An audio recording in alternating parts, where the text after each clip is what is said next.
I want to say also that I've been so amazingly impressed by CDT Preservation Alliance and everything that you guys have been doing. So it's wonderful how quickly and how effectively and how broadly you've organized in such a short time. So kudos to you guys.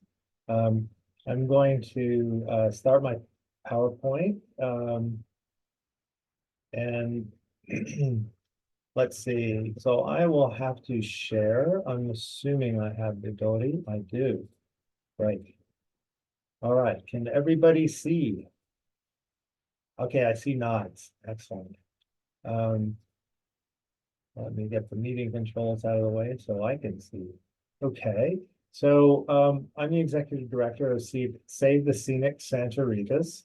It's a whole lot easier. I generally just say SSSR. So we were formed in 1996. So the fight against mining in the Santa Ritas has been going on for 3 decades. And we still have some of those original warriors on our board. So these are people who have dedicated a major part of their lives to stopping mining in the Santa Ritas. And so far, so good, but we're up now against a perhaps more formidable foe, but we are dealing significant blows, and our hope is that we can permanently stop mining in the Santa Ritas with the help of all you guys. So we're a volunteer-based organization. We're a nonprofit, and we subsist really just on donations from citizens. So, you know, some people think, oh, because we're so amazingly effective and efficient and we pop up everywhere, that we must be a broad organization with lots of staff. The staff is me, but we've got board members and volunteers that do an amazing job, and who, after the decades that some of them have spent with these issues, they have a great depth of knowledge on everything from mining geology to you know, what Congress people's age we want to talk to. So there are 3,000 people in our membership, so that's a lot of people, and they're very effective at reaching out to our senators and representatives and others. Let's see. There we go. Our opponent is Hudbay, a Canadian-based company. A lot of you probably know that the 1872 mining law gives foreign companies the right to come in and take our national forest land, our BLM land, anywhere that they can find minerals, stake a claim, show their minerals there. It gives them pretty much an absolute right to do what they want to on our public lands. Hudbay in particular has a pretty bad reputation for mistreating local people, and I encourage you, if you haven't seen it already, we sent out a link last week to John Dougherty's movie Flim Flam, which you can watch in its entirety on YouTube, and it's pretty chilling to see some of the things that Hudbay security people have done in the past, including their head of security, or I guess I should say ex-head, because at the time he was pleaded guilty. He was no longer head of security, but the ex-head of Hudbay security in Peru actually pled guilty to murdering an indigenous leader. I put this slide in really for the irony. This is the 2022 preliminary economic assessment that Hudbay released, and I just love this cover because it's a beautiful picture of exactly what they're going to destroy. So I don't know if they were aware of the irony when they put this out, but so the mine is primarily going to produce copper. There are going to be, excuse me, pits on both the east side and the west side. So one of the things that I wanted to disentangle for y'all a little bit is that there's a certain amount of confusion between what is Rosemont copper and the Rosemont mine and Copper World. So until a couple of years ago, the operations were planned just for the east side of the Santa Ritas, and overlooking the Rosemont Valley there, and that was called, so it was called the Rosemont Mine or the Rosemont Project. But Hudbay has decided that they're also going to mine on the west side, and they've given it the more grandiose name of Copper World. So, you know, sometimes we call it the Copper World Rosemont Complex. They just call it Copper World. So the East Pit is going to be huge, more than a mile wide. That East Pit is it's a smaller version of what would have been the Rosemont mine as planned a few years ago. And if we have time at the end, I can talk a little bit about why that East Pit mine at the moment is planned to be a bit smaller, but it's still going to be half a mile deep. And it's going to be, if you pull off on the Javicia, look out there on Highway 33 and look toward the west, you will see the Rosemont Valley, and then the side of the east side of Santa Rita is there, that where the mining will take place. And there are going to be 3 west side pits, and each of them is going to be over a mile in diameter and 520 feet deep. So that's about the height of the Washington Monument. I wanted to show you just some graphic maps that I took from the pre-feasibility study. So I just mentioned, and I showed the cover for the 2022 preliminary economic assessment, which was the plan as they released it in 2022. In 2023, they released essentially a new plan that has a lot of things different, which is called the pre-feasibility study, or we just abbreviated PFS. They abbreviated PFS as well. And one of the big things that's different is that they're going to use a different method of refining copper. They were going to use something called the heap sleep pad method. Now they're going to use an Albion method, but for all intents and purposes, they're still going to dig 4 big pits. And I wanted to, let's see, now I know often if I touch my mouse, it advances the slide. So let's see if I can do this, get us oriented a little bit.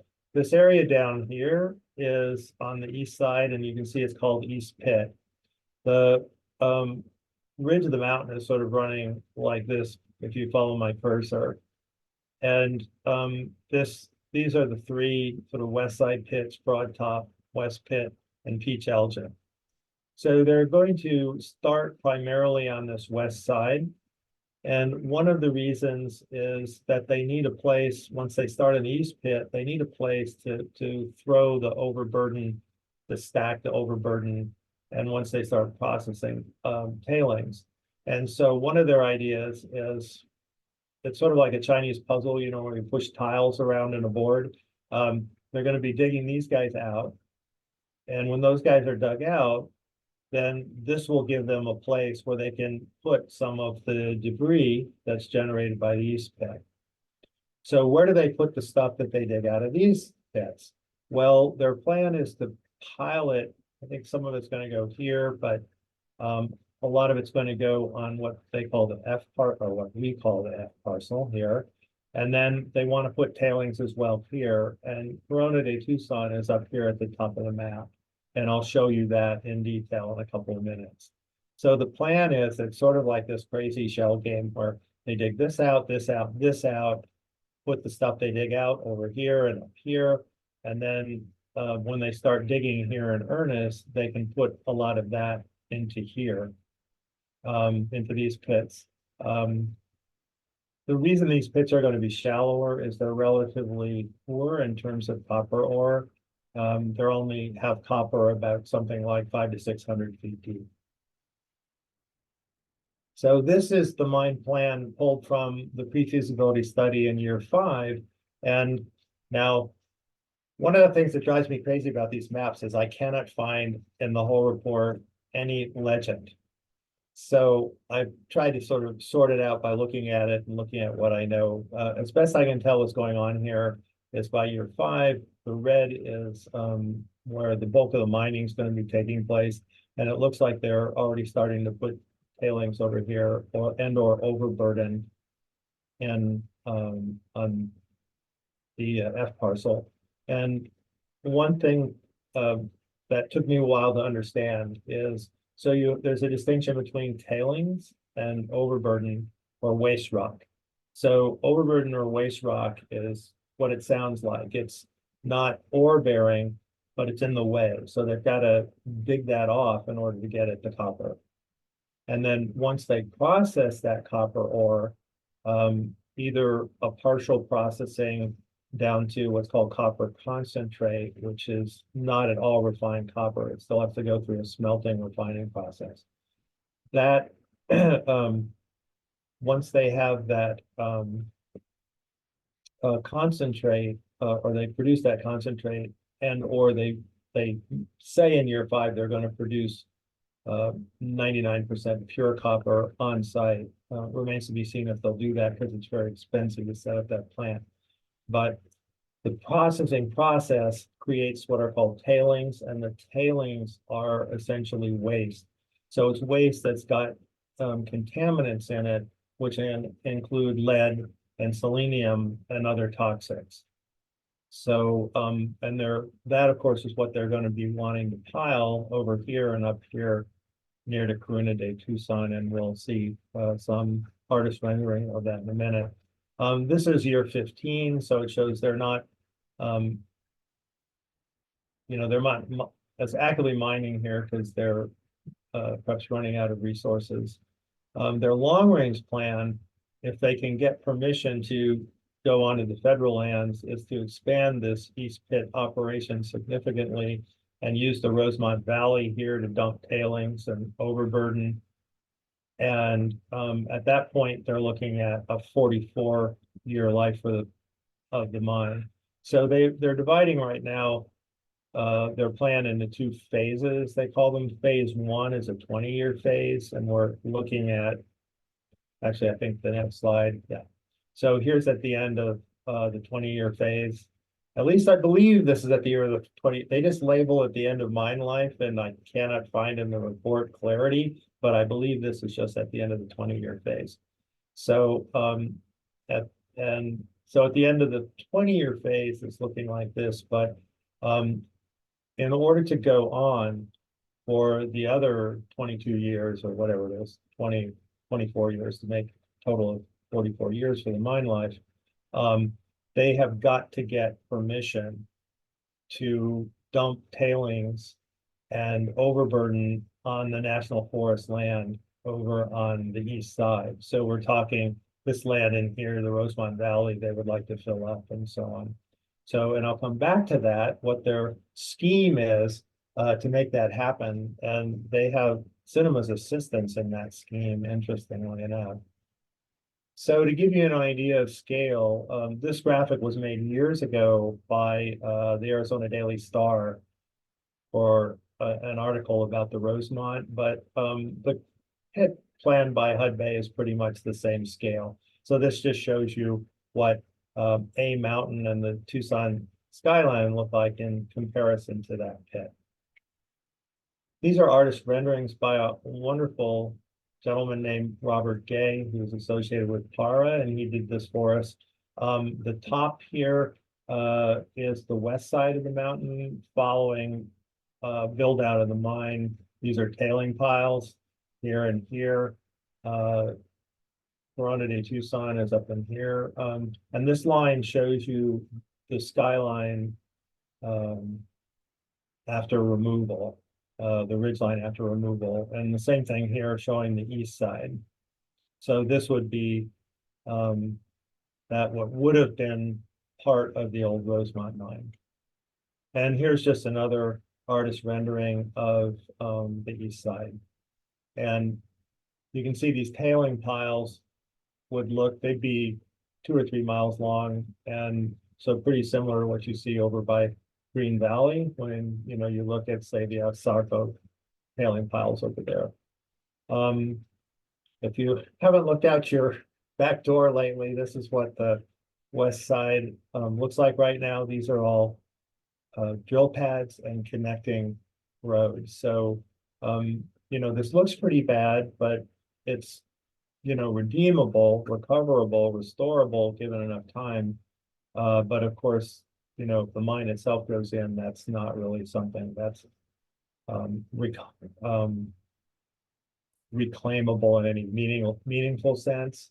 I mean, in theory, the mine's supposed to like plant some trees on the top of the tailing piles, but so I wanted to talk about the economy, and because Hudbay's been pretty successful in getting what we think is a bogus message out into the community about the benefits for the nation and the benefits for Pima County in particular.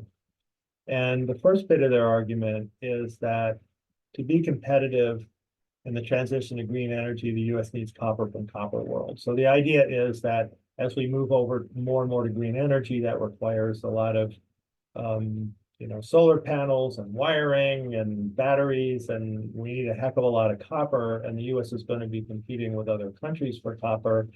And so we better get our act together, and therefore it's worthwhile sacrificing the Santa Ritas to generate this copper. So that's their argument. Unfortunately, that argument seems to be having a lot of resonance on Capitol Hill. So it's part of our job and the job of other environmental groups to push back on that and to clarify that that's not really the case.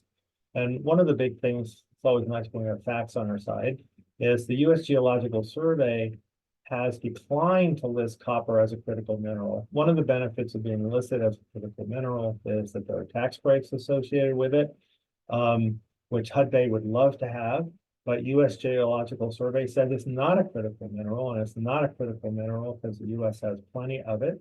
We also get copper from our friendly trading partners, and we get about a third of our copper from recycling. So Cinema and some others sent a letter to U.S. Geological Survey asking them to reverse themselves and list it as a critical mineral, but the head of USGS wrote a letter back and declined for the reasons that I just listed. Some proponents of Hudbay would like to point to the U.S. Department of Energy, which just released a list of critical materials as compared to critical minerals. And they include copper in this report that is listing the critical materials. But then when you look at what's actually in the report, they do not list it as critical in either the short term or in the midterm. And the report itself makes no projections at all for any of the chemicals about long term. So the Department of Energy also does not list it as critical.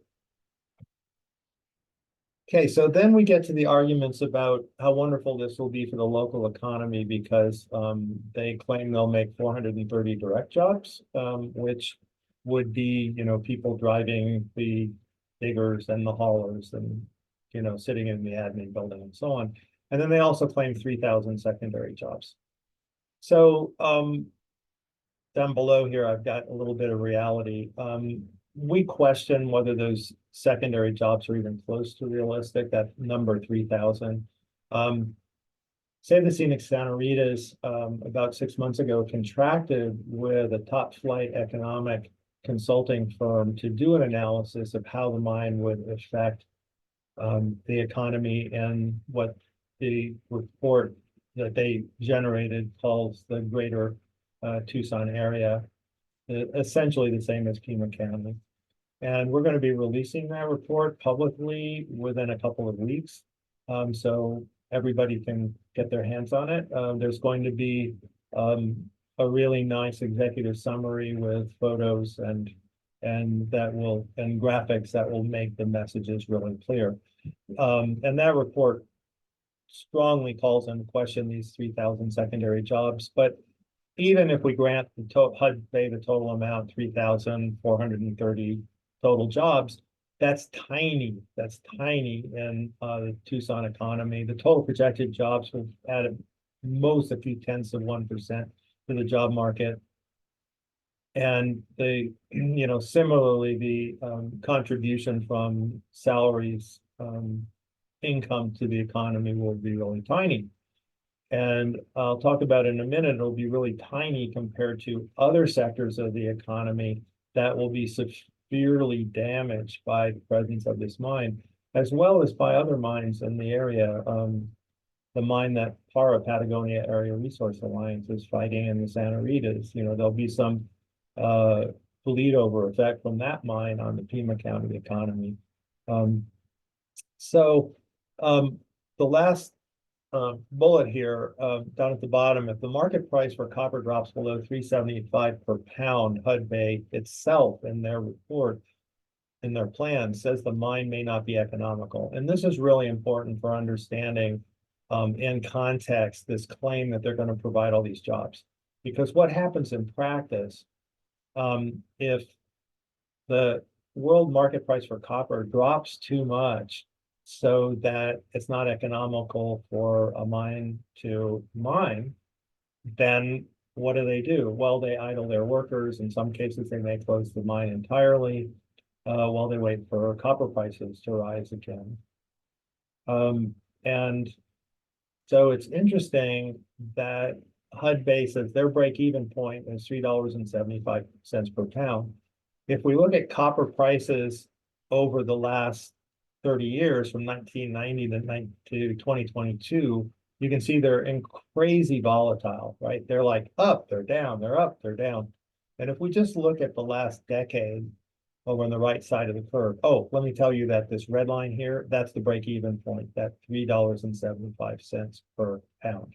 So whenever the price is below that, it calls into question whether Hudbay is going to lay off their workers and or close the mine if that low copper price persists. So just in the last decade, it's only been above the break-even point about 50% of the time. So, the claim that there's going to be copper prices high enough to drive the mine for the next 20 years of the life of the mine seems to us to be suspect. And so, of course, the mine is going to cause big economic losses. There'll be significant hits, and these are detailed in the report we're going to be releasing to outdoor recreation and tourism. And these are really major drivers in Pima County. They're way bigger than mining is or would be if this mine is built. And so, relatively small percentage hit to these big sectors is going to have a bigger effect on the economy than any benefits that would come from the mine. One of the big things likely to happen is, and those of you who run in Tucson are probably already nervous about this, is depressed property prices. And the report looks at a lot of studies from the US and around the world, and looking at the effects of mines when they go on in property prices, and they're sort of universally drive property prices down. And there was a study done, it's a pretty old study, it was done in the 1990s, but the researchers looked at Green Valley property prices when those mines went in. And if you correct that study so that those 1990, whatever they were, dollars are in 2022 dollars, it roughly was a drop in per house in of $30,000 caused by really two things: air pollution and loss of the viewscape. Because obviously people want to live where they have something pretty out their windows. The economists calculated that the property value drop in Pima County would be, between. I guess I wanted to emphasize that. Between 355 million and almost 2 billion. These numbers are huge. They may seem unrealistic, but they put a caveat in the report that says, even though, we can't be sure about, which model best predicts what's going to happen to the property values, we know that there's one model that is not correct. And that model is there won't be any effect model. For sure there'll be an effect. Okay, so this is something I didn't know before I read the first draft of this report. I found this really fascinating. Half of all Pima County income is what's called non-labor income. So that's non-salary, right? So these are, and it's savings and investments. So this is income that people have who aren't You know, I mean, I guess you could argue whether they're working for it or not, but they're essentially not working for it. It's sort of a passive income. And so these are people, presumably, if they move to Pima County, they're coming here for amenities. They're not coming here for jobs per se, because they could live anywhere. So they could say, you know, if you're retired and you have a healthy income, you could choose to live in Pima County, you can live in South Florida, you can live in Southern Cal. You know, there are lots of places you could live. Why might you come to Pima County? One of the big draws, obviously, is that it's has been breathtakingly beautiful with the mountain vistas and the opportunity to recreate in those mountain areas, to walk over to Santa Rita's on the Arizona Trail, for example, or to go to the, you know, Hummingbird Center down in the Patagonias. These are big draws. And in fact, 5,000 people move to Pima County every year. A lot of them with this non-labor income. And that sums up to 128,000 people over the 20-year projected phase one life of the mine. So if you know, that's like obviously many more times than the number of jobs that the mine purports that it will make. And the economists calculated that if only 2.7% of these 128,000 people choose not to move to Pima County, that it's no longer particularly beautiful or the recreation opportunities are diminished, this would offset all of the jobs that HUD Bay claims it would create. So what is some of the direct things that are causing or would cause this damage to the economy and the home prices? First, as I said, loss of natural views, vistas, and the ability to see and enjoy and to just know that you're surrounded by wildlife. Truck traffic. This is going to be really big, I think, for the communities that will be near the route that the trucks will be traveling. That's the route. The mine's down in the bottom right-hand corner. They'll be traveling 100 trucks plus a day to start off with copper concentrate, and they'll be going along unpaved Santa Rita Road through the Santa Rita experimental range, past right by set. So I don't say it the Arizona way. I know I always want to say Sahuarita, and everybody seems to say Sarita, but anyway, Santa Highlands, and then the trucks will go up to Santa Rita Road and then to 19, where they'll most likely head south to either maybe they'll create a railroad terminal or go down to Mexico to get rid of the concentrate there. So that's a really important point also when we're thinking about the economy and this supposed boon this mine would bring to the US, is that for the first 4 years of the project, every bit of what they produce, which is going to be this large, just like a little bit refined copper concentrate, is going to be shipped overseas, almost certainly to China, which is the world center for refining copper concentrate. Starting in year 5, they say that they're going to do refining for a certain amount on site, refining to pure copper. That will produce sulfuric acid that they'll be selling in the US. So there'll also be tanker trucks of sulfuric acid going along the same route. One of the things I was curious about was like, how safe is this? I think anybody who is like trying to go to their job and, you know, the morning, you know, going on to Santa Rita Road from Santa Rita Highlands is like going to be thinking, is it safe with this truck traffic? And this is a still from John Dougherty's film, the Flin Flan movie that you guys can watch on YouTube. And he's got several pictures in there of different overturned trucks coming from HUD Bay mining sites. This one's in Peru. That black stuff, I was sort of assuming copper concentrate would be copper colored, but in fact, it's like this black color. So that's copper concentrate from the Constancia mine in Peru, most likely.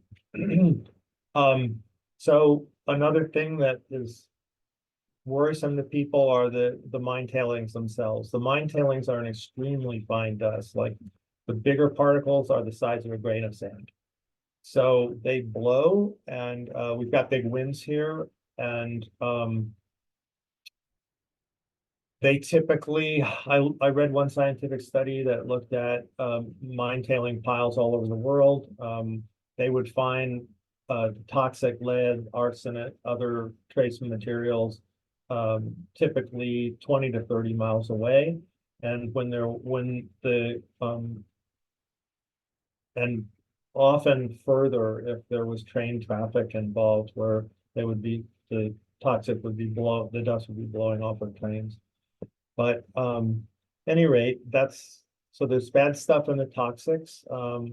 It leaches down into the groundwater if it's not contained in some way. HUD Bay is currently saying, for those of you who were at the aquifer protection hearings, you'll know this. Under their tailings piles, they're proposing not to put liners, even though that's considered best practice by ADQ itself. They're proposing no liners. Instead, they're going to put a collection of pipes underneath that presumably that then they can, in theory, pump this stuff out and then the water out and reuse the water. But one of our big asks and Pima County's big asks in our comments was put a dang liner underneath it. And the reason they don't want to put a liner is it costs more.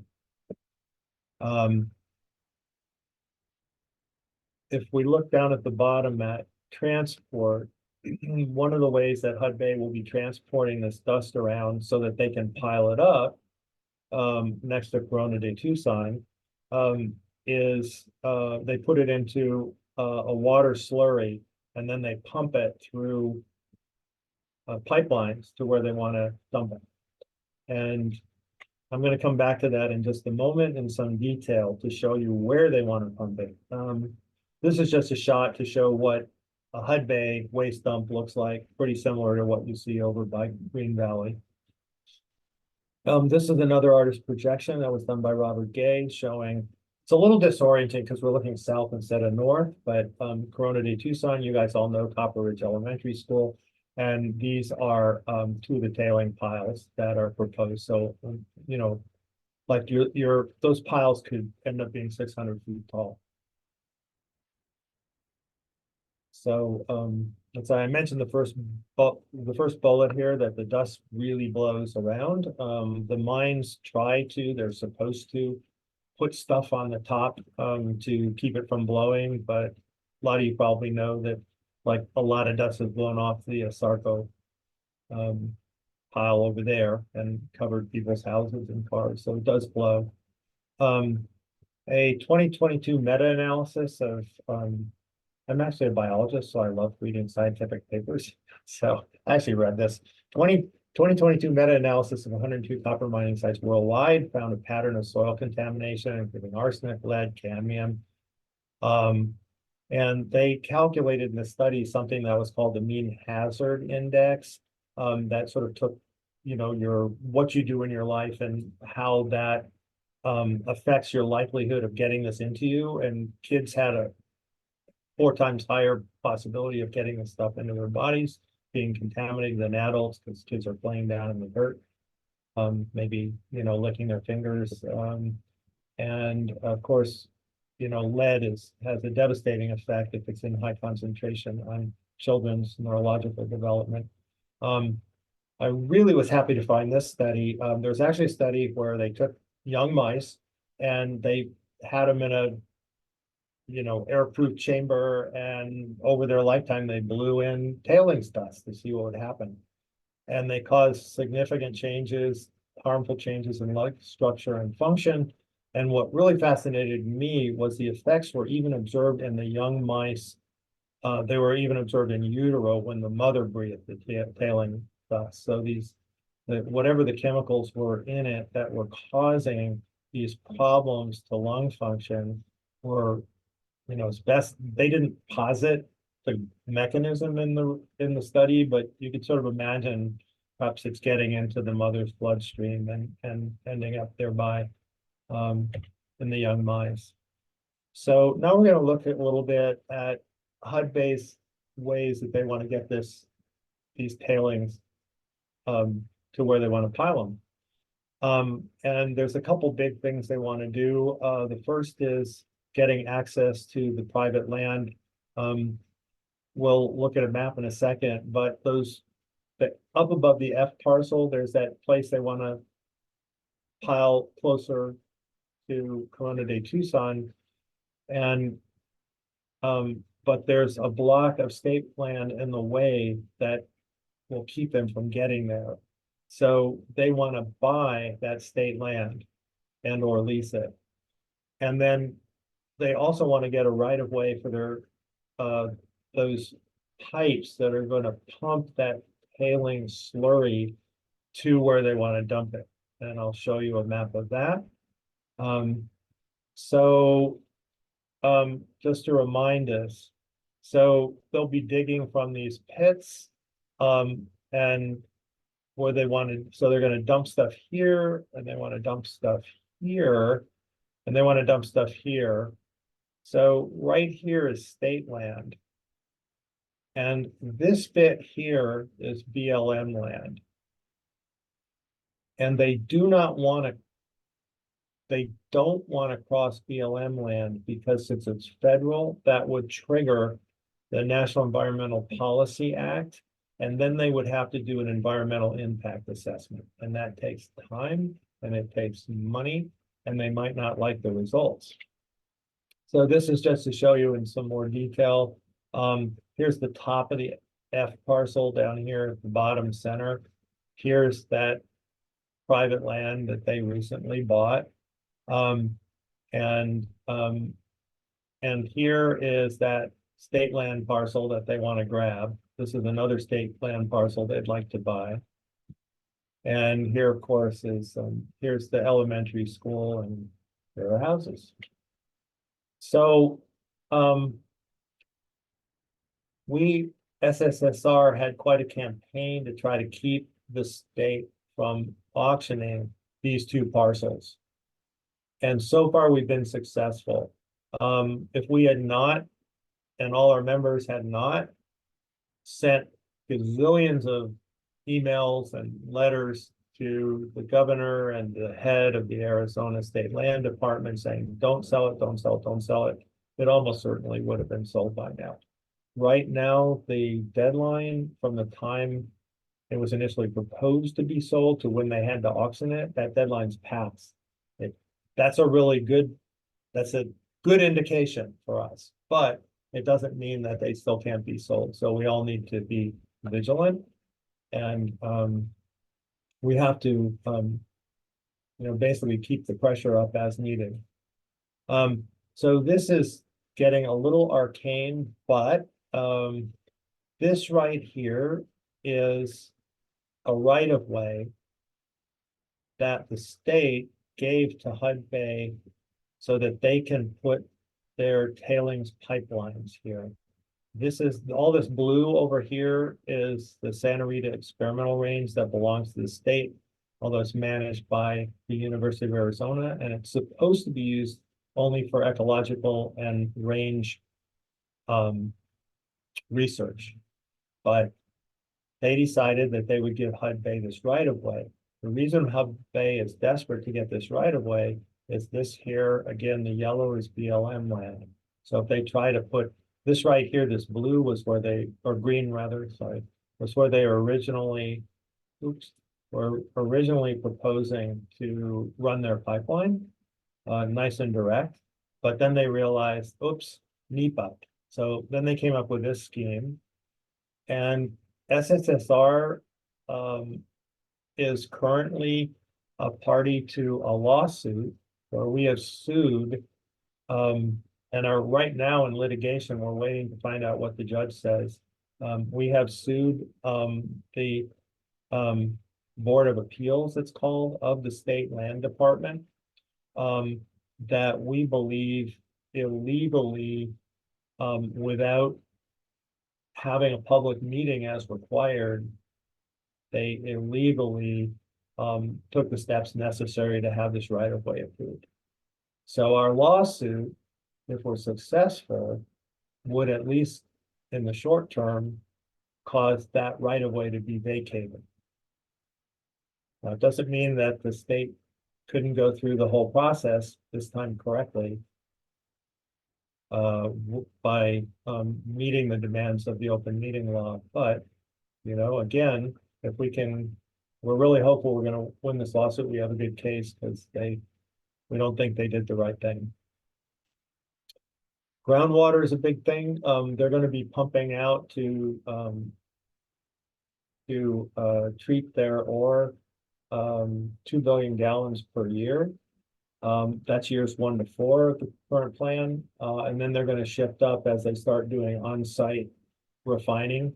They're probably going to double that to 4 billions of gallons. And that's enough for 40,000 Arizona households a year. And this water is going to be sucked out of the same aquifer that Santa Rita is using and you know, ranches are using, houses are private wells.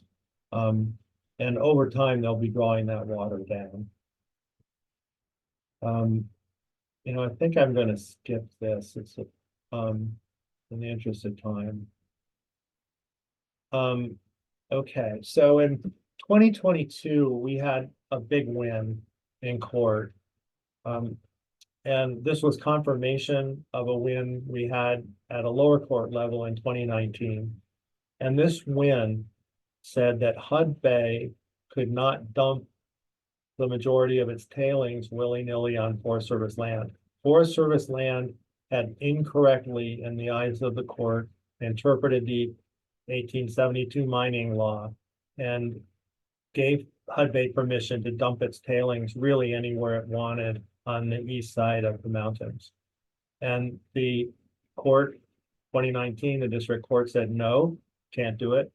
And then we had this big win in 2022 where the 9th District Court of Appeals confirmed the lower court's decision and said HUD Bay can't do it. That is one of the major reasons they're playing this crazy shell game over near you guys on the west side, where they're, you know, tying themselves in knots to try to dump all the tailings over there.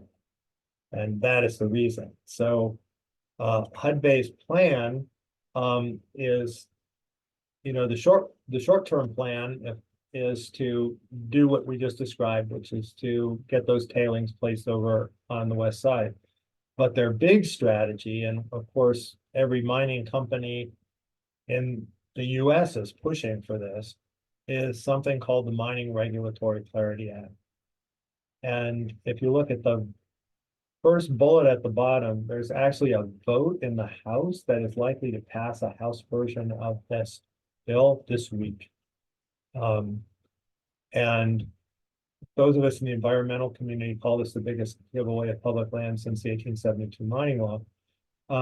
What it would do would give a mining company the right to take pretty much any public land, and there are, you know, exceptions, not national parks, but pretty much any, they want national forest land for any purpose associated with their mine, they can have it if this law passes. So if you know, a mine wants to build a road, if a mine wants to dump tailings, if a mine wants to build a giant transmission line, it doesn't matter whatever other uses there are for those forest lands, whether recreation, critical wildlife habitat, doesn't matter. This law would allow them to take it. Right now, they can take any land that's got ore under it, but they can't take land without ore. So that's the constraint that HUD Bay has faced on the Rosemont side, that they want to dump their tailings on non-ore bearing land, and this result of our lawsuit says they can't. So this Mining Regulatory Act is colloquially being called in Congress the Rosemont fix.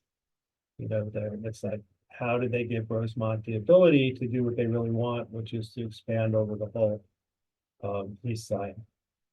There's a Senate version of this as well, introduced by Senator Cortez Masto of Nevada, but Sinema co-sponsored it. And the last thing is to say, hopefully, in addition to the fact that we've had some wins, it looks like we're about to, we hope, have another court win, that we're not alone. Pima County strongly opposes this mine because, you know, the economic fallout is going to be really bad. City of Tucson opposes, Tohono O'odham Nation opposes, other tribes oppose, and lots of organizations that we collaborate with oppose and are helping us. Despite as we are helping them, like helping Patagonia Area Resource Alliance fight South 32, an Australian company in the Patagonias. So last thing, you always got to end with, what can you guys do? Hey, lots of you guys with CDT are already doing it. You're organizing, you're reaching out to the neighbors, you're getting word out. We will continue to send out alerts when it's the most crucial moment to get letters out to the governor or the Arizona State Land Department, like putting the pressure on again, not to sell those 2 blocks of state trust land to HUD base so that, keeps them from getting their tailings up there, we hope. Trying to get that right of way rescinded across the Santa Rita experimental range. Again, this is probably more political decision than anything else. We've got this lawsuit in place because they did it wrong, but maybe they go ahead and do it right. So again, it's going to be political pressure. Everybody writing letters, everybody making phone calls, everybody sending emails. And ditto on fighting the Mining Regulatory Clarity Act. The big fight is going to be in the Senate. We think it's going to get out of the House this week or next week, so could already been out for all I know. And then the other big thing to do is help support SSR. All our funding comes from donation. I feel like public radio from listeners like you, from supporters like you. And we, use that money to pay the economists, to, excuse me, to pay the hydrologist and mining engineer who did the comments on the aquifer protection, and to pay the lawyers for the lawsuits. So to the degree that you guys can help SSSR, that's a great thing to do as well. So that is the end of my slideshow.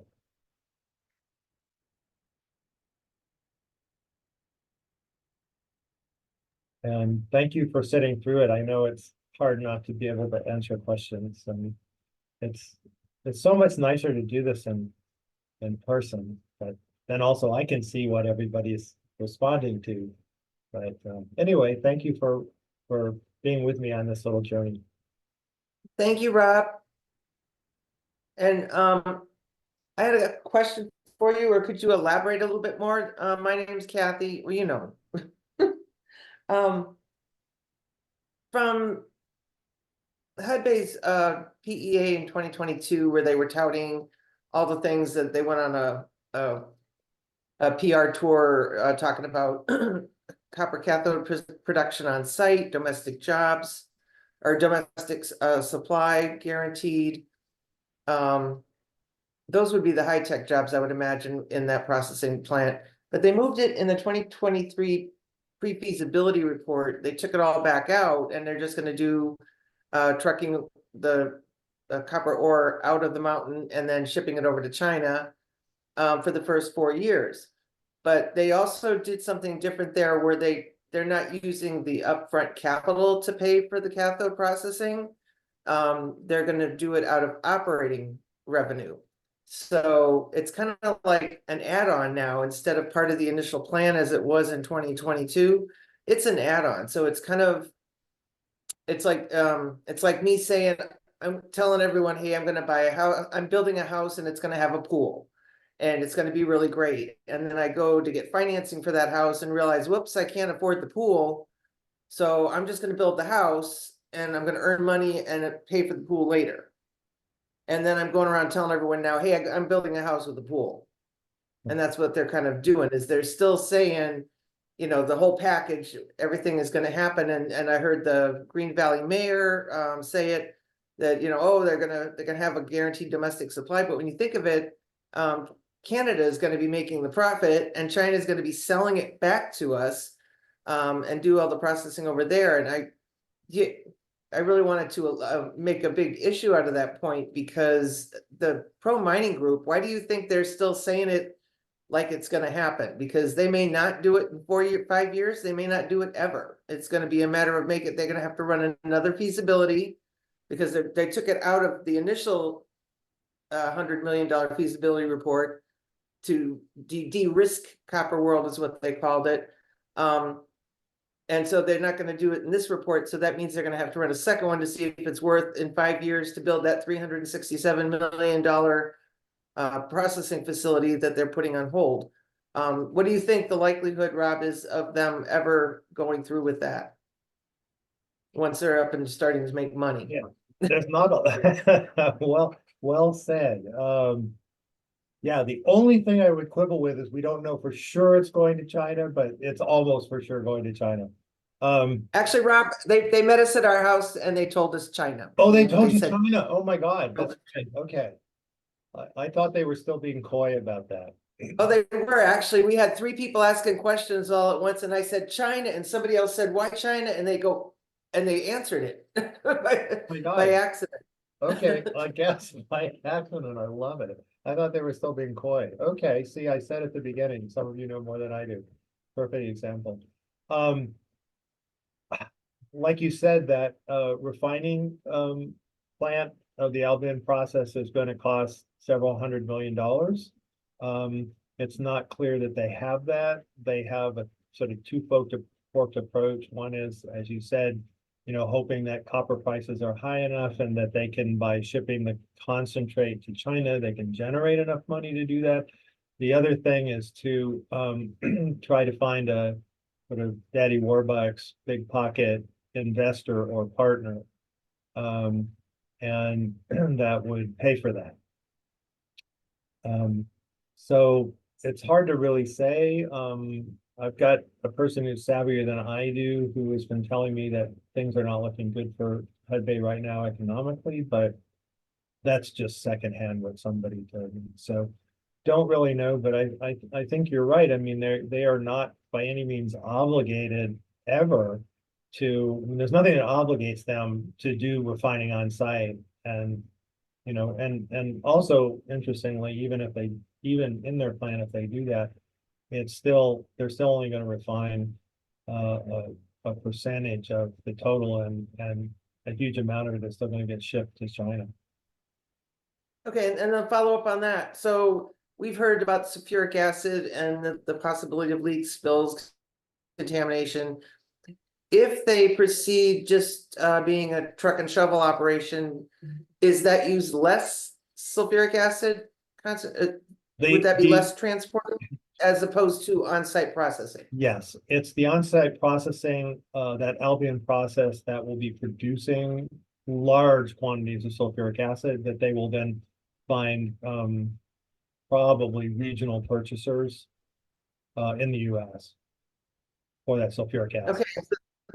So in that case, then, if that's going to be in 5 years, they're going to raise the question with the public again after 5 years of being polluted, truck traffic. They're going to say, hey guys, we're going to build an on-site processing plant that's going to have more sulfuric acid. I don't know that I would want to start a fight with the community again. So, and my point is, once they've been waiting 15 years to make a dime, and now they start making money, I don't really see them stopping and going through a whole nother fight because of the excess sulfuric acid. And they finally got some money in their investors' pockets. So let's, hope that doesn't happen. But anyway, that's all I got, I think. Anybody else have a question? Was there any in the chat? I was kind of watching. Oh, here's a few. Oh, guys, and while I'm thinking about it, I'm Kathy McGrath. I was starting to say, I was the one that have an email group that just from time to time, as I hear things, I put it in email for those who are not in social media. So if you want to put your email address and your name in the chat, I'll grab it and put you on that list. Just, I try and update both now that we have Facebook. We didn't always. So, but let me know if you want that, or you can go on Facebook and request it as well. And Jules, did you have, did somebody want to read some questions or? I think Michelle has one first, Kathy. Okay. Go ahead, Michelle. Okay, thank you. Hi, everyone. I don't know if I've met everyone, but I'm Michelle Royal. Muddy Sari and myself and another neighbor, we put together a nice letter and we sent it out to pretty much all of our state reps, Katie Hobbs, our governor. Rob actually has a copy of the letter that we, wrote. I drafted most of it. We put a lot of effort into it, with facts and a bunch of major points, and maybe you guys have even seen it, but we have not heard anything back from any of those people. So, including Karen Peters, and I know Artie, he's one of the people that works for Karen Peters. He even asked if she had received the letter because he knew I was writing it, and I gave him a view of it, if you will. So again, have you guys, CDT or anybody on this phone call, has anybody heard anything back? I'm just curious.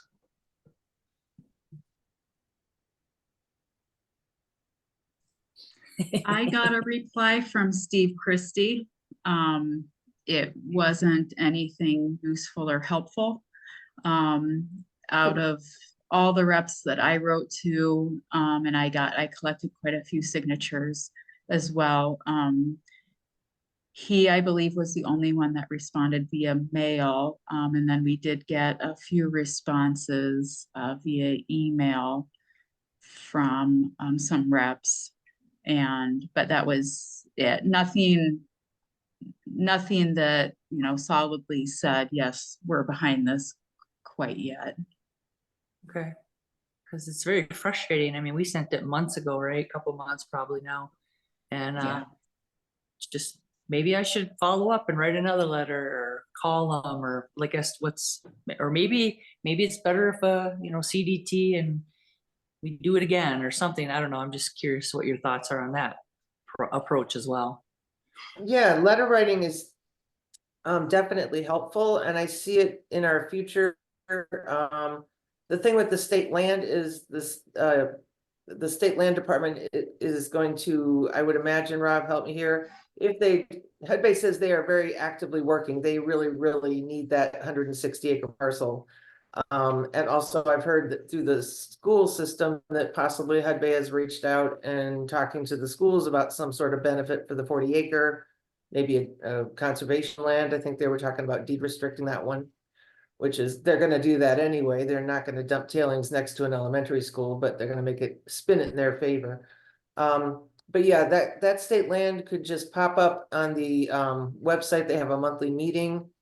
And all of a sudden, we're going to be fighting for that again. So one of the things that our Facebook and my email list is to try and keep everyone updated. But once in a while, I'm going to pull a all hands on deck. We need this right now, and get a letter out there to make sure they see it. Not just letters trickling in, but they see a bunch of letters coming as soon as something happens. So keep an eye out for that, and we'll provide you sample letters. If it's the governor, attorney general, whatever we're looking at, we'll give you some sample letters so you don't have to try and wing it on your own, and that way we can get it out quickly and save the Santa Ritas will put things up as well. So just got to stay on top of what the topic du jour is going to be right now. You have any information about the air permit, Rob? I have. Is that going to be soon? Or I don't know. It's late. Yeah, it's late. Any little break we get, we're still recovering from the APP. I did a couple things to just throw in really quick. I sort of out of the corner of my eye was seeing some of the things that people were writing. One was a question about whether Grahal was fighting to build a house. The answer is yes. But yes, he and his staff are fighting hard. The next was someone suggested money that we try to put together a war chest toward purchasing those parcels if they come up for auction. But I think, unfortunately, we've talked about that. The reality is we would have to have someone in Silicon Valley with millions upon millions of dollars to beat out HUD-Bay, because as Kathy was just saying, those are critical. Those parcels are critical for their plans to dump that stuff next to Corona de Tucson. And then also I saw there was a request to add someone to our email list. And I copied that email address down. I can do that, but in general, it's better. The best way to do it is to go to our website, which is scenicsantarita's.org. And you can just sign up for our newsletter, and that'll get you on the mailing list. And yeah.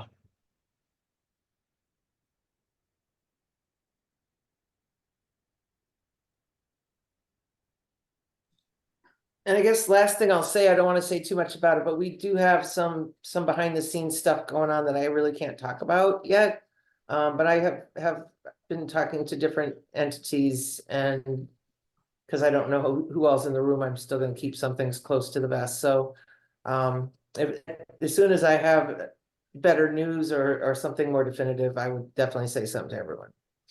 So there's don't give up hope because you're not seeing anything happening, but there's a lot of connections around that we're looking at and trying to figure out a way to find out what's going on. Pima County has been extremely helpful with us, keeping us in the loop as far as what's happening with that. And I noticed a lot of their comments actually talked about the water runoff. If you've seen my pictures of Sycamore Canyon running during a monsoon, some of the language they had in their comments was related to coming down through Sycamore Canyon. So that's our big concern for Corona de Tucson. And Sarita is that wash is on the 160 and comes forward down here. And there's really not a lot of protection. ADAC isn't doing any extra work to protect because it is so close to a community. The tailings will be directly across from my house. And yeah, Rob, did that slide you had of Robert Gay with the purple, can you pull that up again just real quick? I can. Give me a second. Also, I saw a request that I answer questions in the chat, and I was starting to look through to see which of them, we covered and which ones weren't. I don't know, Kathy, if you think that's a good approach. Yeah, go ahead. Okay, let me get this photo up for you, this slide. And Rob, Emma has a question too.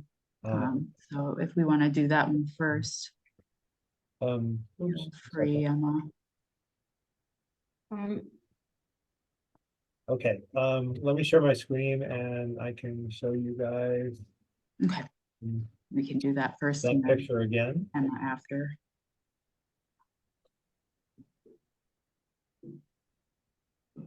There we go. So yeah, there we go. Okay. Let me get these meeting controls. Notice this says north end of F parcel. So if we go, see if I can.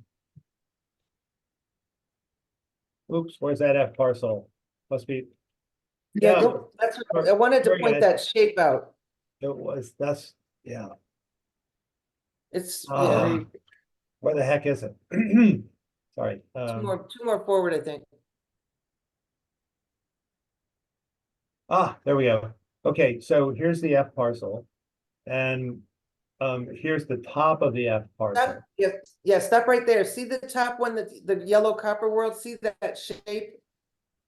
The top, yeah, right below the 40 state. Yeah, that up that one. Okay, notice the top angle of it, how it's shaped odd like that, like a U. Now go back to the purple one again and show them where that is. It's upside down, but it's confusing. Yeah, so it is upside memorize down. that. Yeah, memorize that top yellow one. Okay. And then zip back to the get the meeting controls out of the way.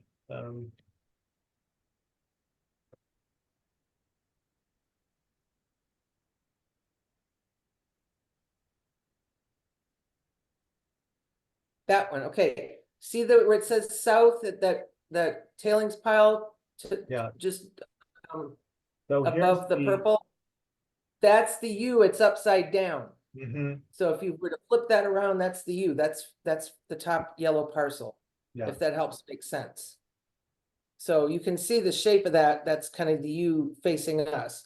And then it comes down into the Ocotillo Rim, Ocotillo Preserve area. And then these are the Sycamore Canyon subdivision homes there. And then you see Copper Ridge down here in the corner. And that purple area looks to me to be Sycamore Canyon itself, I believe. Yeah, it is. It's a What's- conservation What's area. left of it, because it kind of Yeah. isn't much left. It's that And those conservation- three big hills, the ranch house is sitting, if that ranch house way off with the white roof, that is buried in the tailings pile. That's gone. And the 3 hills behind it are gone too, at least, if not more. So. Okay, I'm done. That was my point. Thank you. That was great. I'll tell you, the first time I looked at that map, trying to line that rendering up with. Yes. And then I saw the U and I went, oh, flip it. There we are. Yeah. Okay. Good call. All right, so I'll scroll through the chat unless, wait, someone had an, Yes, Emma, go ahead with your question. Thank you. Thank you very much for the presentation. I wanted to know what is the relationship between Hudbay and the local population, because it looks like Hudbay is not very transparent. Are they organizing meeting or tour, or have they an office downtown? I don't, some of the folks in the community probably have the best sense of that, but one of the things that I've been told by reporters is that Hudbay, you use the word not transparent. Hudbay is not forthcoming with reporters. Like they recently took some reporters on a tour, but they told the reporters that they wouldn't answer any questions. Hmm. So, or at least so a reporter told me. Anyway, so maybe some of you folks in the neighborhood could talk a little bit more better than I can about what kind of outreach efforts. How Hudbay's reached out to us. Yeah, I think the question was like, what is Hudbay? Am I right, Emma? The question was, what is Hudbay doing to like reach out to the community and get the community on their side? Absolutely. Mhm. They told us they showed us, here's where we're gonna put tailings and we'll buy your houses if you want. Hmm. And then they changed their mind and won't even do that because they have miners that'll buy our houses and they'll be happy to buy them from us at some point. Yeah, Hudbay tries to visit here a couple times a year. They wanted to meet with us now because they feel like the people in the area must have questions about the permit, and I turned them down because you don't got the permit yet. There's still a lot of changes maybe going on with that permit. So I have no interest in listening to that. But it was useful. They do come out and they answer our questions and we, learn some things from them. So we will meet with them once in a while. But not now. I think we'll wait until after if something happens with the permits. I'm still trying to figure out what they're doing with the state land, but they came out the first time and they were telling us all the things about the height. They were saying they were going to use electric trucks, and that's kind of what got me frustrated. Is they come out and they lay out all these brochures on our patio table, and I was looking at one. It had a green load hauler truck on it, like a giant Mighty Mo my son had when he was a kid. And I picked it up, was looking at it, Matt Bingham said, oh, that's not ours. We don't have one it's like that, but we would hope to. We'd like to have those someday. And I thought, but they must have just stopped on the way out to the house at a few dealerships and picked up some brochures. Why would you do that? Setting a brochure down and, oh, we don't have it, but that's what we want. So it was a big PR thing. They told us they had trucks that were going to, or they always say, we want, we hope, we wish. They will never say anything outright. It's always forward thinking, but they were going to have a gadget in the trucks so you could see if the driver's eyes are open. There's like a sensor. And then they were talking about Fitbits on the driver's wrist so that they can see if they've had enough sleep. I mean, it's just all, and then it went away in 23 anyway, because they changed their plans. This was all their high-tech equipment they were touting, and they were going to be this big green mine and do everything right, and it all fell apart a year later. So I'd like to once again plug John Dougherty's movie, The Flim Flam. I never say it right. Flim Yes. Flam. Flim Flam. Last week we set out a YouTube link to it, but you can also Google it, and it's really chilling. And it starts off with the head of HUD Bay doing basically a speech or a talk about how wonderful they are and they care. And then you see in the background, the video is like indigenous people being clobbered with truncheons by, it's just, I mean, if you are out there in the community and there are folks that are speaking on, had fallen for the idea that HUD Bay is a good guy, see if you can get them to look at this movie.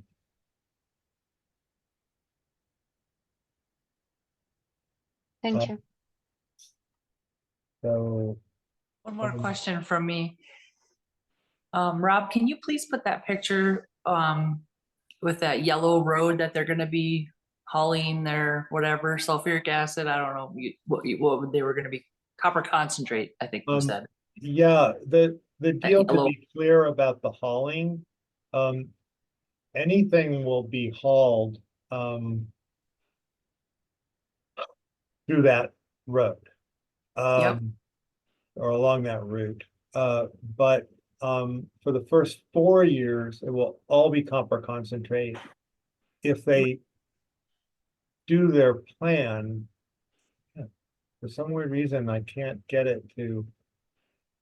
Okay, I'm just going to show, I can't show the slideshow for some reason, it won't start, but I can show you the slide and Yeah, Okay. I just want to ask some questions and make yeah. some.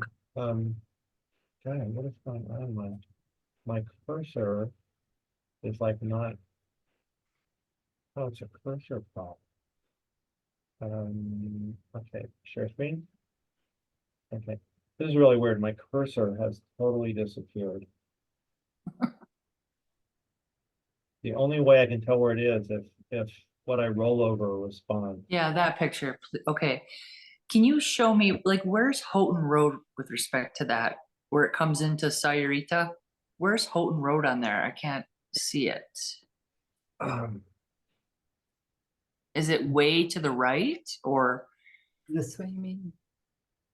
Or is it to the left? I am sorry, I do not know, and I can't see it either. Oh, Okay. it would be, Isn't it so at the very you can bottom? see Santa Rita Road kind of Yeah. towards the top of the screen. Right. So Houghton would be far over to the right there. To I the mean, right. not too far, but maybe like an inch or so off. It's hard for Yeah. me to tell what that dirt Okay. road is right there, but it Okay. would be over to the right. Okay, then I can make this comment. Raytheon is not far from this major, travel route of theirs. And there are many people that travel that road going to Raytheon every day. I used to personally travel that road to work. I mean, that's going to be a big concern for people on their way to work every morning with that's a major road that people use. So if they're going to have big like mining trucks and such on that road, that's going to cause problems. It's only a 1-lane road right now. And I would think that everybody down in Santa Rita would not enjoy that either, because that's running right through the main line going through Santa Rita right by that Fry's there. So and what I recommend is we should let the Raytheon management, let them know that this is their plan. And it's gonna slow down your people from getting to work. It might harm your people getting to work. I mean, these are important people engineering some pretty important things in this country. And also other people there's a lot of people on that road going to work every morning. I know there is because I used to travel that road. And Yeah, I I think do know it. those companies should be notified and get their input and fight on this as well. To those mining trucks being on that road. The mining truck should be required. I've never heard of this before, where a mining truck is literally traveling on a public community road like that. They should be required to make Told their us own. they're going to be putting in another road, but they didn't say where. They don't know where, but they said they will definitely need a second road. They didn't say where though. Yeah, they can't be traveling on a public road like that. Okay. There's one other thing to mention about this is that the Santa Rita Experimental Range originally was federal land. There was a land swap. It ended up in the state hands, but part of it was, and there's enabling legislation, state legislation. It is expressly for environmental research and grazing research, and it's the longest. It's got the longest stretch of continuous research in the country on this sort of desert vegetation and rangeland. It's like really valuable. And there's lots of researchers at the U of A who focus their work on this.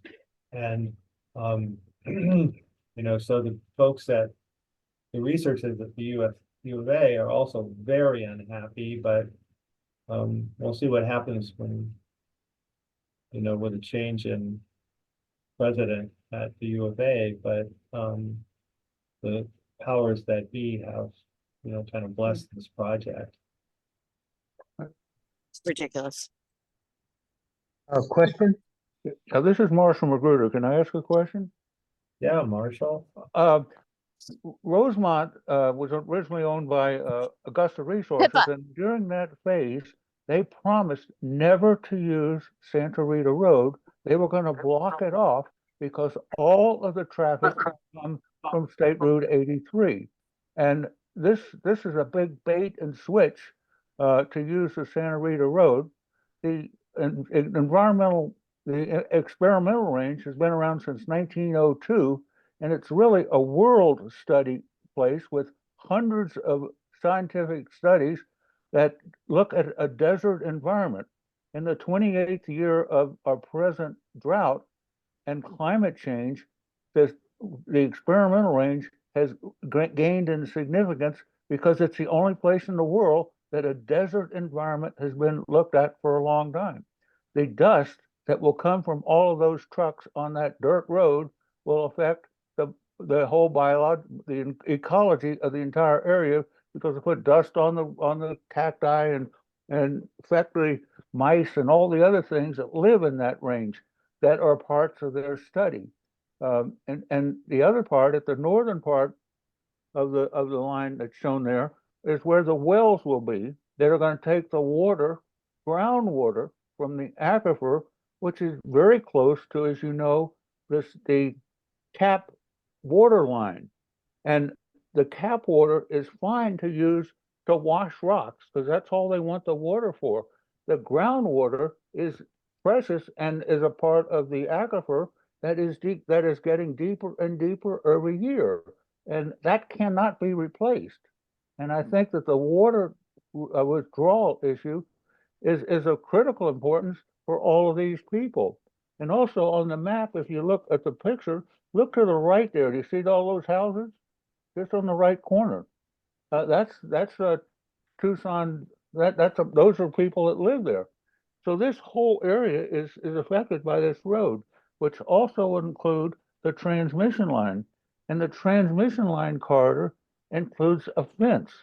Well, a fence is going to affect the animals that live inside the experimental range. I don't know why they want the fence.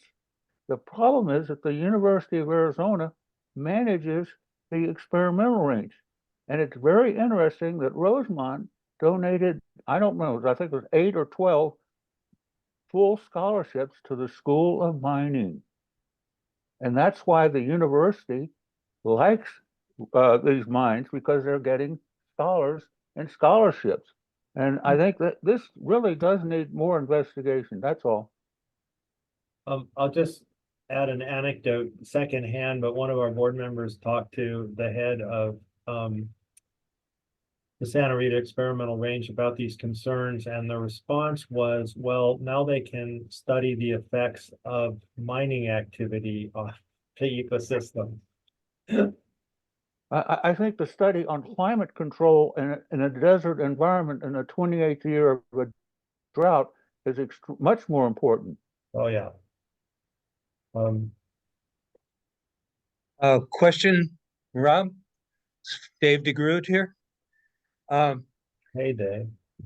The question I have is, you mentioned earlier, great presentation, by the way. You mentioned earlier that we're not sure when the, Oops, you just muted yourself.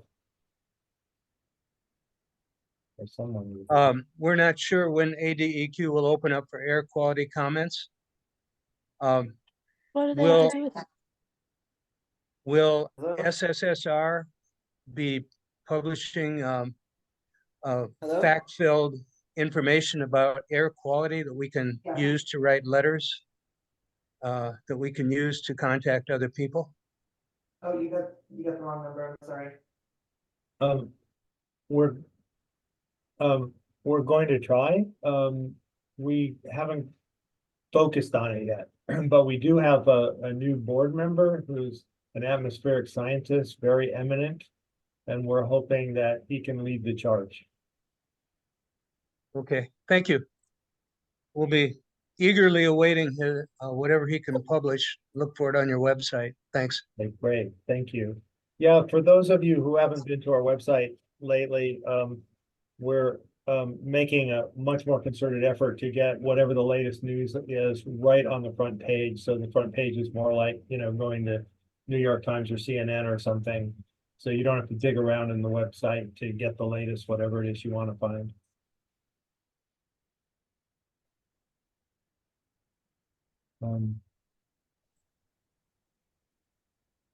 Jessamine, did you have a question? I have a couple of things I just wanted to mention.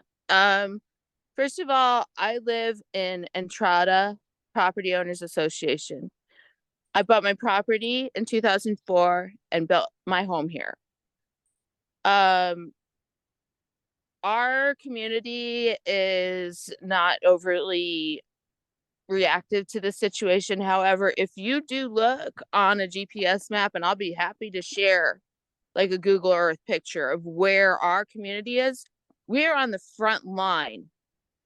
We already are. The Scar Rock thing, when their pond topped over, we had dogs dying down the wash that all of that pond drained into.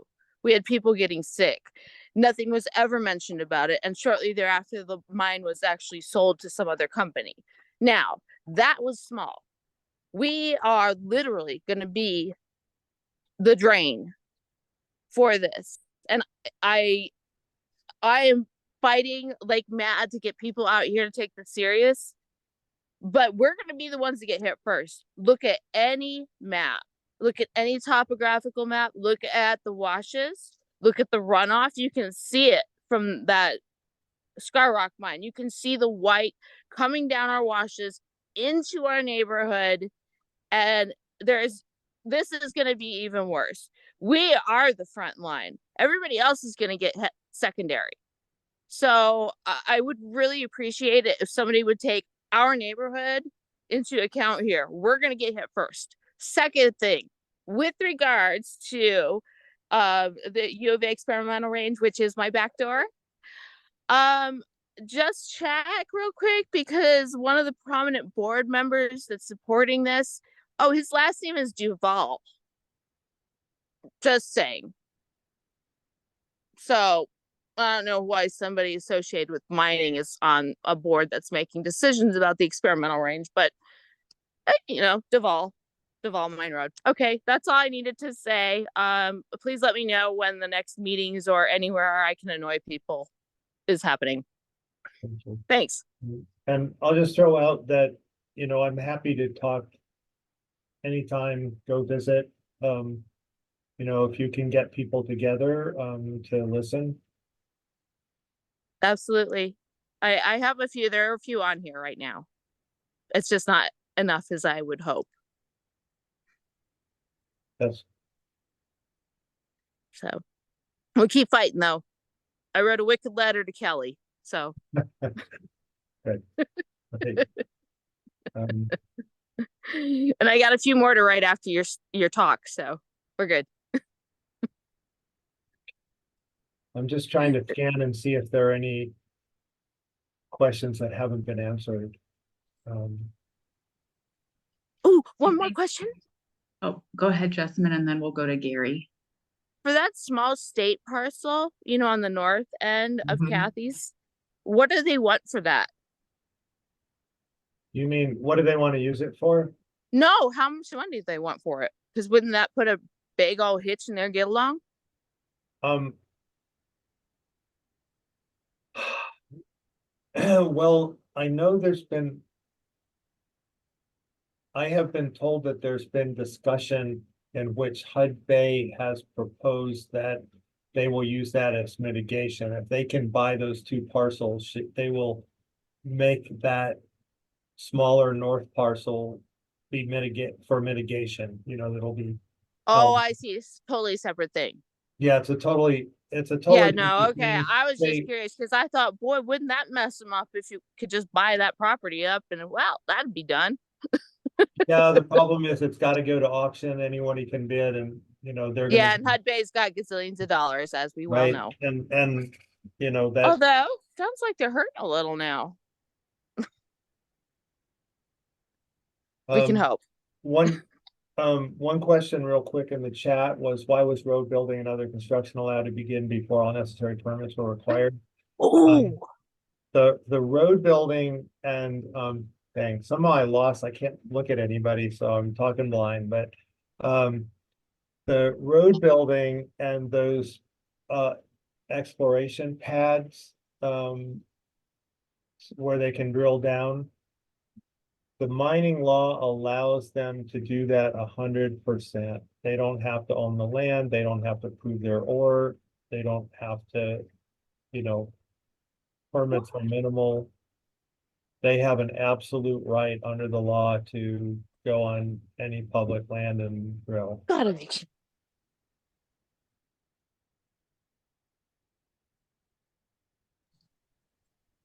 Gary, do you have a question? Yes. Yeah, first I just want to say, thank you for the presentation, a great presentation, and thanks for all the work that you're doing. And part of the presentation, well, I enjoyed it all very informative, but I was interested in the economics kind of study. I don't know where that's been presented, or to whom as an argument. Regarding Rob, where you talked about if 2.7% of projected people decide not to come here because of the damage to our aesthetics and environment. But I would say some more numbers need to be or could be looked at in there, like in addition to those people not choosing to come, how many people may choose to leave? And if people start leaving and you know, I hate to say it, but I'm looking at it myself. I'm thinking, if this thing goes through, I don't want to be here. You know, I don't want that dust in my lungs. My lungs can't handle it. And then they're going to be going, you know, effectively right past my house in those trucks. You know, I think and I guess a comment is that I guess as far as legislators to get their ear, I think probably the economics, they don't seem to get environmental or care. I'm not sure if they don't get it, understand it, or they don't care, but they might, you know, they might see the pure economics of it as an argument. But that's my thought. You just get people starting to leave and sell properties, and values tumble quickly. Businesses go out because there's nobody to buy, or there's just the numbers are much less. So the impacts could be hugely devastating, just economically. And the mine doesn't care. Well, we'll I do. just I just contacted Senator Kelly or Representative Kelly, and interestingly, it was a reply, kind of a canned response, but at the end of his response, he mentioned, which may have been original onto that response, wondering what federal issues would be raised with the mine. And I'm thinking, are there federal lands that we could ask him to oppose? Federal, or let me ask that to you, Rob. Well, I'm not sure I fully understand what you're asking. You know, the the situation right now on the east side is that that's largely national forest. The west side, there's a lot of private land there and of course the state land. And so the federal land, I mean, there's laws that come into play there, one being if they do anything on federal land, that triggers the National Environmental Policy Act, NEPA, and that means doing an environmental impact statement, which is a big deal. That's why they're doing everything they can to grab this state land and private land on the west side so that they have a place to put their tailings that doesn't require them to mess with the public land, with the federal land, sorry. Is that kind of what you were getting at, or? You know, and again, the big thing on the federal land generally is this terrifying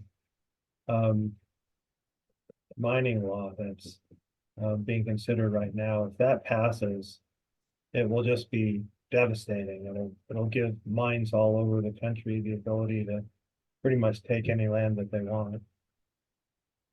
Is there hope for a letter writing campaign against, you know, trying to get hundreds of people writing in on that mining?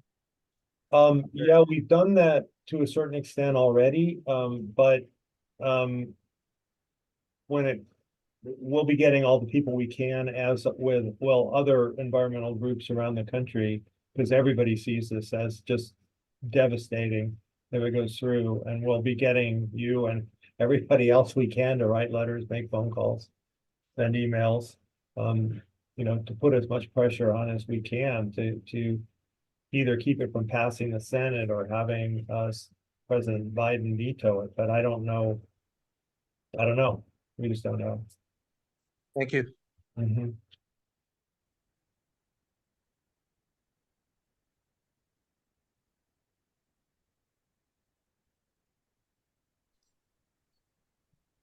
All right, I think that was all of the questions that were not in the chat so far. Nobody else has raised their hand yet. So I don't know, Rob, if you saw any others in the chat that haven't been addressed It yet. seems like most of them have been dealt with one way or another. Some of Okay. them were sort of rhetorical questions like, how can this be possible? Yeah. But it's Oh. it's very encouraging to see all you guys and hear your passion, and yeah, that's great. So thanks for attending.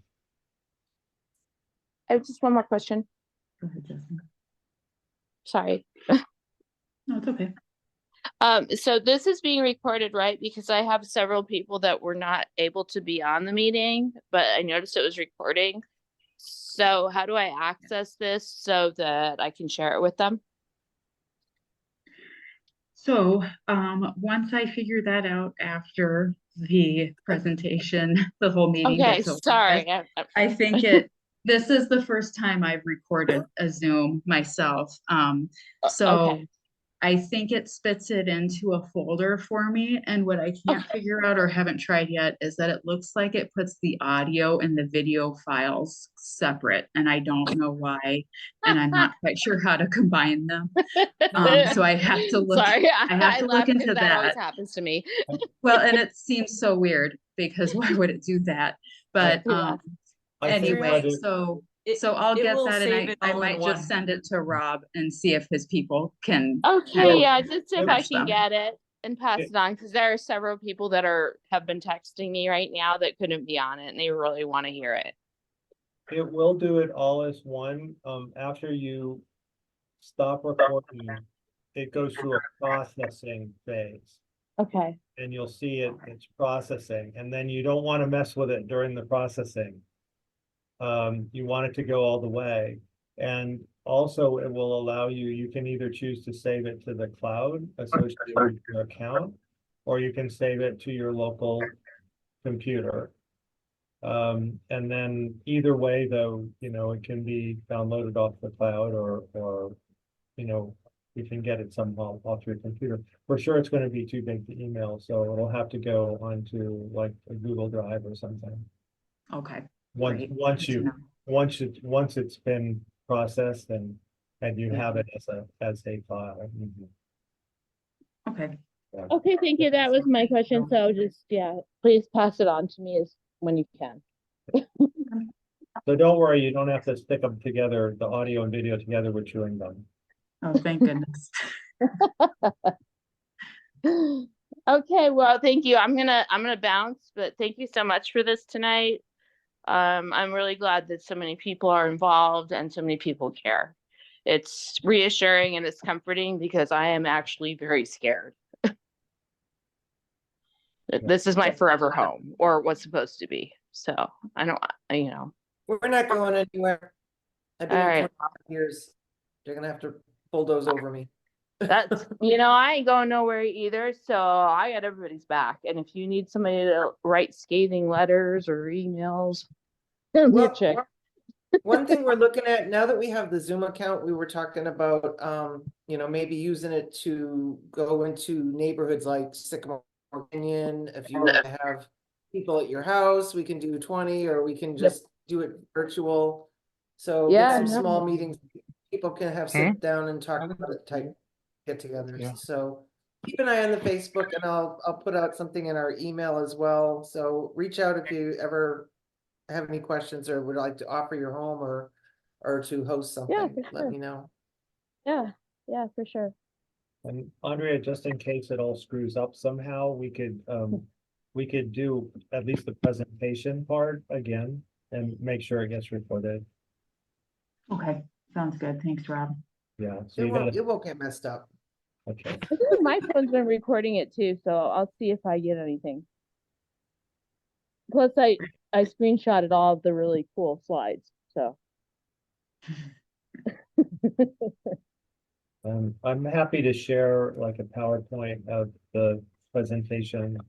If anyone needs it. Mhm. Yeah, that would be really cool. Okay, I gotta get off of here. Thank you guys so much. I'm with you, and thank you for giving a darn. So much. Yay. Hey, everyone. Well, All right. Mike, do you have a question? Yeah, so I guess a question or comment, there's so like there's that Ocotillo people out there. It's like a little focus group. I think it's probably a high percentage of people in that area that are part of that group in the email chain and stuff like that. But then there's these other groups, right? There's the ones along the road, and then I'm on the east side that we talked about at the beginning somewhat, and it's kind of like I think there's different groups, and at some point you can almost have the groups competing against each other. You know, keep that mining over on the west side. I don't want on the east side.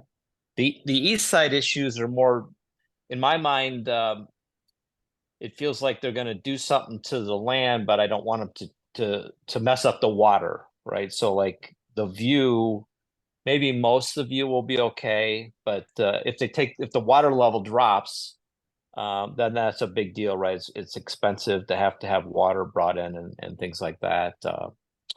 But then just it seems like in terms of these different areas, one option is the mailboxes. Like when we have get-togethers in our area, there might be you know, up this road there might be 50 houses and stuff like that, and you put like a little posting there if you're going to have a get-together, and the same could be true for getting out the message of what's going on.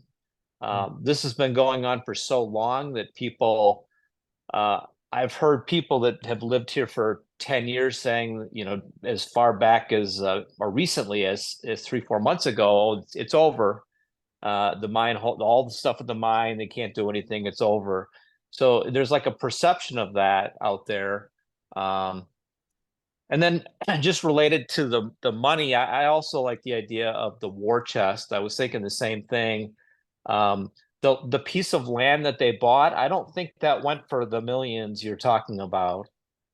So that, like, if there was a war chest, it could be used for like an auction thing. It could also be used for maybe more independent studies for verifying like the money, the dollar economic impact to the area, as well as private homes, as they have in the past, going after private land in different areas so that they can expand or do whatever. There's other areas that they're going to go to, and probably a private owner would prefer to sell to somebody else other than the mine, right? If they had the choice. Those are all my comments. Thanks, Mike. All we need is, I keep waiting for us to tap into some really rich people somehow. Well, there's a lot of people, and some of them, like the housing prices in general, right? It keep going up, and you don't know who it could be out in different areas. I don't really know anybody, me, but there's just lots of people, right? So when we had that power outage, I don't know, like 3 or 4 months ago, it seemed like the east of 83 and then just a little bit of west, but there was like 500 houses that were affected. I could see it like in the TEP map, like if you on the app and everything like that. But there's just lots of people, and I think I'm like the only one from the whole east side on the call, and there's literally hundreds of people, and if you go, well, everybody chips in a few thousand or something as an example. And then the other side, right? And there's just lots of, instead of there being 100 people on the call, could there be 500 or something like that? And it also, I guess, just one other comment. It doesn't, even though you ask for money, it feels like, I guess to be kind of honest, it feels like you don't quite need it. You're getting by. You have enough to get by with lawsuits and stuff like that. But I don't know if there's more you could do if you had more. Maybe that's a different way of looking at it. Well, also, I mean, I could talk about our finances at length, but what we have is limited reserves that were penny pinch for 15 years.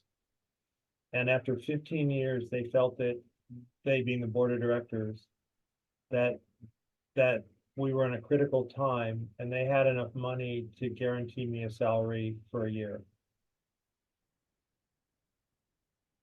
That's pretty much it. And then we lucked into a couple of major donors that gave us a fair bit of the money for these couple of studies, but that's gone, right? And we're looking at potentially more lawsuits. So tomorrow morning, we're sending out a sort of urgent appeal to everybody on our mailing list saying, and this kind of speaks what you were saying about people feeling it's a done deal. It's definitely not a done deal, but this is probably this year, maybe next year, are the critical years in this fight. If we're going to stop it, we have to do it now. So we're going to ask people to dig, I've got that, dig deep in your pockets as you can right now, because we've got at least likelihood of at least one more lawsuit coming up on the aquifer protection permit. We don't really have the wherewithal to do it. So no, this is a little group of neighbors who have scrimped every penny in order to bring me on last March. Well, you've done a great job. And no, it's good to hear about the money, because I think that I was at the that experimental range. Was that about a year ago that you were there for almost your first meeting? That was like my first week on the job. I know, and then it was, to make it extra funny, then the person that was doing it before you was like gone, and then everybody starts asking questions, and you kind of just showed up. So it was and the guy who organized it Yeah. the board member, he left to go to a wedding, and he just left me and our president, Tom, there. Like, we didn't know where anything was. We had no contact with the guy running the center there. So we were like, it was not great. But yeah, I have not to play the PDB violin, but I have not had a day off since I started. And I typically work till late at night, and I'm working at 6 or 7 in the morning. Because there is way more than one staff person can do, and way more than our merry band of board members can do. And so that's a reason why we're so excited to see, like, you guys, neighborhood people that are actually doing some substantive work. It's amazing. So we're So just one last comment. Sorry. Between the two groups, couldn't there be like a nice looking flyer? It could be laminated actually. But like these mailboxes, we do that routinely, and there's not that many roads. Like there's Hilton Ranch Road that goes off this way, and then there's another one, Mesa something, whatever. But there's probably like, yeah. Off of 83, maybe, I don't know, a dozen different roads going east and west. And then you go down Santa Rita Road, and there's like a few that go off to the south, right? Those are some interesting one, another dozen or two, but some nice looking, well thought up ones that maybe a QR code, right? So that people come up and they just take their phone and scan it. Or just even a web address, right? Say the Santa Ritas or whatever, but take it to some place that, and then the headlines has to be something that grabs their attention. Like 6 out of 8 permits are approved as of today for the mine, right? 2 more permits or whatever the numbers are. I'm just making it up, but showing that it's moving along and it is progressing. And it's a time for everybody to look into it and to contribute, right? The main thing is, again, it looks like you guys could do a lot with more money. So, no doubt. I mean, we're constantly triaging, like, what do we spend this $1,000 on?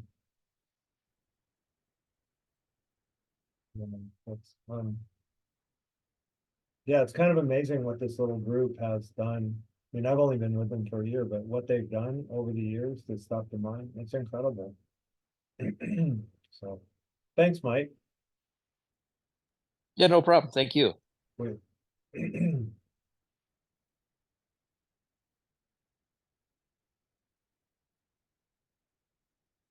Well, do we have a group hug now?